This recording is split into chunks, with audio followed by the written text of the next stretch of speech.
Assalamualaikum warahmatullahi wabarakatuh. Perkenalkan, saya Mardiono, mahasiswa Prodi Pendidikan Agama Islam semester 5 STAI Ma'arif Jambi. Video pembelajaran ini dibuat guna memenuhi tugas mata kuliah pengembangan evaluasi PAI dengan dosen pengampu Ibu Ria Maharani, SPDI MPDI. Adapun judul materi saya yaitu langkah-langkah pengembangan tes. Apa sih yang dimaksud dengan tes itu?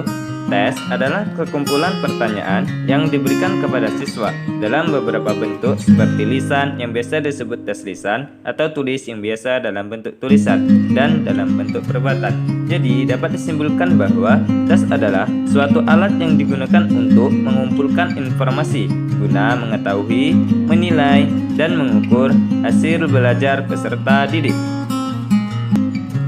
Lalu, apa saja jenis-jenis tes? Setidaknya, tes terdapat dua macam. Pertama, yaitu tes dalam bentuk lisan. Tes lisan adalah bentuk tes yang menuntut respon dari peserta didik dalam bentuk bahasa lisan. Yang kedua, tes tulisan adalah soal-soal yang diberikan kepada peserta didik yang dijawab menggunakan bahasa tulisan. Kemudian, dalam bentuk tes tulisan ini dibagi dalam beberapa bentuk lagi. Yang pertama yaitu tes esai. Karena video ini membahas tentang langkah-langkah, maka akan dijelaskan bagaimana cara untuk membuat tes esai. Yang pertama, setidaknya soal harus mencakup ide-ide pokok dari materi yang telah diajarkan. Kemudian, kalimat berlawanan dengan buku pelajaran. Hal ini dimaksudkan guna untuk menghindari kecurangan dari peserta didik seperti mencontek ataupun melihat buku pelajaran. Kemudian, pertanyaan dibuat bervariasi. Umumnya, pertanyaan esai ini menggunakan kata mengapa, jelaskan, uraian, dan kata-kata tanya yang lainnya. Kemudian, kalimat disusun secara ringkas dan padat. Kemudian, setelah selesai menyusun soal tersebut, maka kemukakanlah cara mengerjakan soal.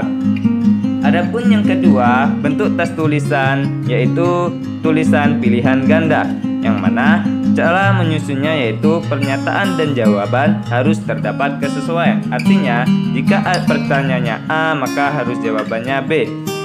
Kemudian yang kedua yaitu kalimat disusun dengan jelas. Soal disusun menggunakan bahasa yang mudah dipahami. Walaupun di sini menggunakan bahasa yang mudah dipahami, bukan berarti harus menggunakan bahasa daerah atau bahasa keseharian kita. Artinya semua orang harus mengetahui bahasa ini. Selanjutnya, setiap butir pertanyaan hanya mengandung satu butir masalah. Dan yang ketiga yaitu bentuk tes tulis yang menjodohkan, yang mana tes tersebut terdiri dari satu pertanyaan dan satu seri jawaban. Kemudian tugas tes adalah mencari dan menetapkan jawaban yang sudah tersedia sehingga cocok atau berpasangan dengan tes tersebut.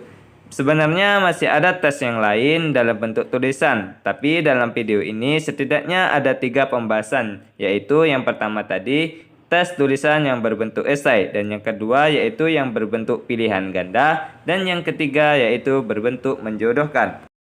Sebelum kita melakukan tes kepada peserta didik, maka langkah awal yang harus kita lakukan yaitu mengembangkan tes tersebut. Lalu, bagaimana langkah-langkah untuk mengembangkan tes tersebut? Yang pertama yaitu dengan mengembangkan spesifikasi tes. Yang dimaksud di sini yaitu sebelum kita menyusun dan lain sebagainya menentukan soal, maka yang harus awal kita lakukan yaitu menentukan tujuan.